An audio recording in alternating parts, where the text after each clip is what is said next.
Guys, I'm Billy Mack and welcome back to my garage. That seemed very energetic for today.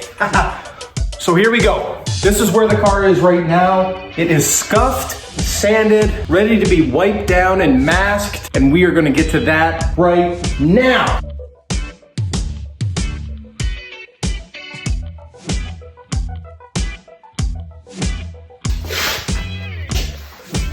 Okay, a little bit of wax and grease remover. Wipe on, wipe up.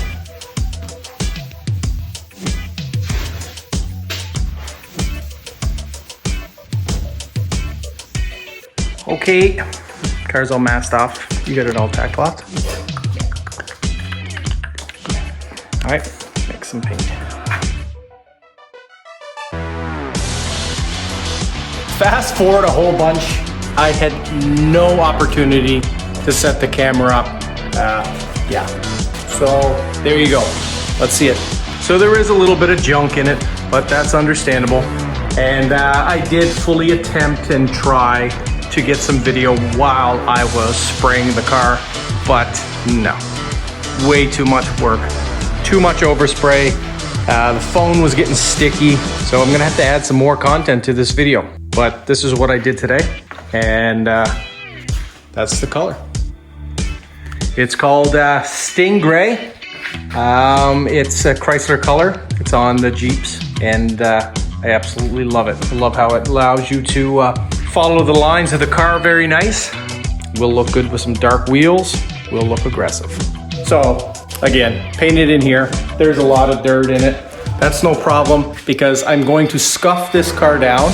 I'm gonna put on 2 or 3 more coats of clear after I scuff it, just to give it that deep look.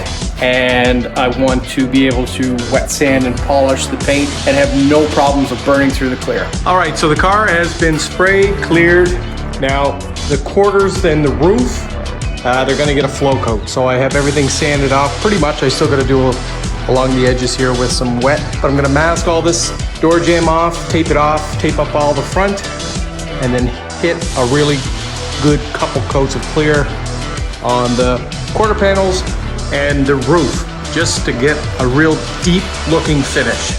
Okay, as you can see, the car is now color sanded on the sections that we are, not color sanded, I guess, just scuffed down, ready for the flow coat. So I'm going to cake on 3 more coats of clear to make sure that I get that deep finish that I'm looking for. Now I'm gonna mask off the car, give it a really good clean, and then hit it with some clear. Okay, now you can see where I'm masking it off.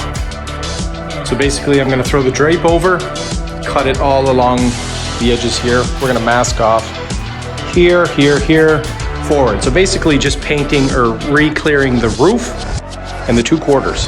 That's it for now. Everything else, I mean, is fine. Down here, if there's any dust or anything like that in the door jambs, I can sand that out. And I don't have to worry really about burning through because I'm not gonna have to sand it crazy. Up here, there was some dust in this panel. So I will mask this off later. The rest of the engine bay is pretty well perfect. There's no dust or anything like that in there, so I'll leave that. But here, there's some dust. That side, there's some dust. So I'll clean that off and repair that at a later date. All right, so this is pretty well masked off. Just gotta throw some paper here, a little bit of paper in the back, and then drape the front, and then we're ready to re-clear the car.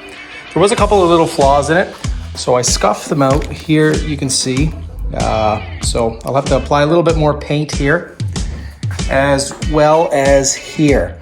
Now, these were little things that you couldn't even really notice, but I noticed them and it bothered me. If I'm not happy with it, then I would assume that nobody else would be happy with it, and I just wanted to make it right. So now I'm making it right. So while I'm spraying the car this time, I'm gonna try to rig the camera up in here to make it a little bit easier for you guys to see, since the last time it was too much overspray. But now I'm only doing a small section of the car, so it might keep the overspray, you know, to a lesser amount.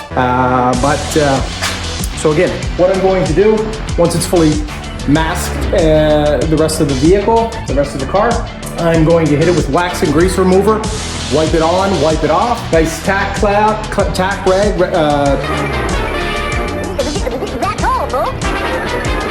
tack everything down, make sure there's no dust, blow everything off. And then what I'm gonna do is just do well, actually I'm gonna do this first. I'm gonna sweep up around the car, make sure there's no dust anywhere. So let's get to it. So I have the car all wiped down. Now I'm going to use my tack cloth to make sure that there's no dust on it. So I already waxed and grease removed everything. Remember what I said, I'm gonna hit it a little bit with some base coat, just in a couple spots, and then we're gonna let the clear coat out.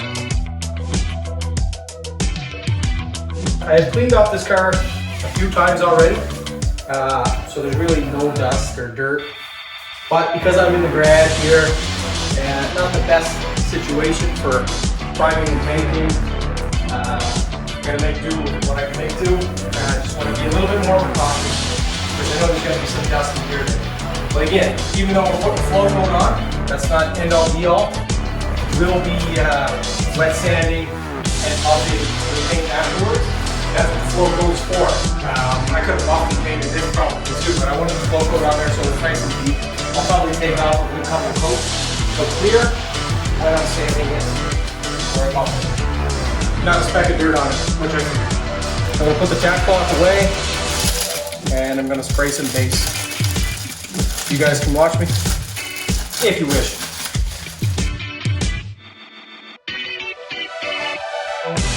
So we're gonna re-tack the car.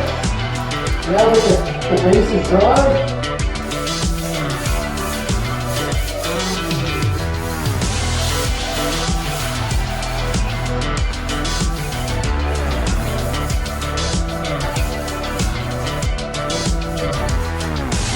Then hit it with a light coat, and then 2 good solid coats.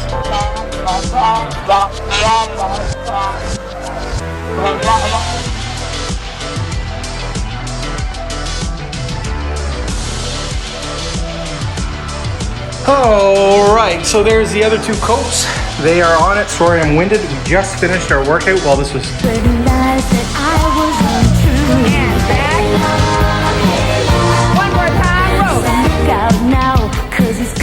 Tacking off a bit before I wanted to come in and shut some lights off and stuff. So it does turn out pretty good. No real dust or flaws in it, except for over here on the other side. There's a sag right here. You can't really see it, but there's a sag right here. When I got to about this part here, the air pressure in the gun completely died off. So it was spraying out probably at around 12 to 14 PSI. Nothing, the clear wasn't able to atomize in the air before it hit the car. So I'm gonna go in the house, have a snack, have a shower. Tomorrow morning I'll come out, we'll pull off all the masking in the car. We'll take a peek at what it looks like.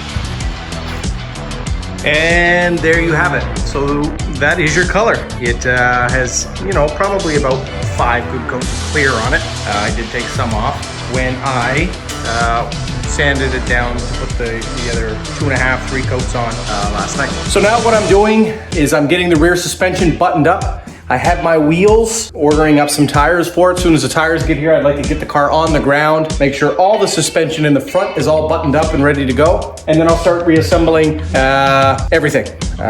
Like the windshield, the rear glass, the quarter glass. I'm gonna do a video on how I redo the quarter glass because on these Fox bodies, sometimes they get a little messed up, the moldings. So I'm gonna redo these moldings to make them perfect. And you know, I'm still gonna do some wet sanding and polishing on here. It is pretty good, as you can see.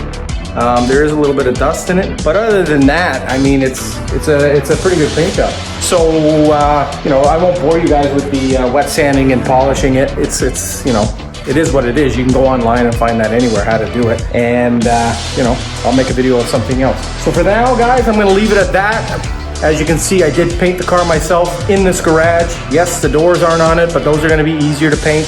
I will get those going as soon as the suspension's in the car, then the front end, then the hood. I have a few good ideas for the hood that I can't wait to get going on. But for now, guys, like and subscribe. I'm Billy Mack, and welcome to my garage.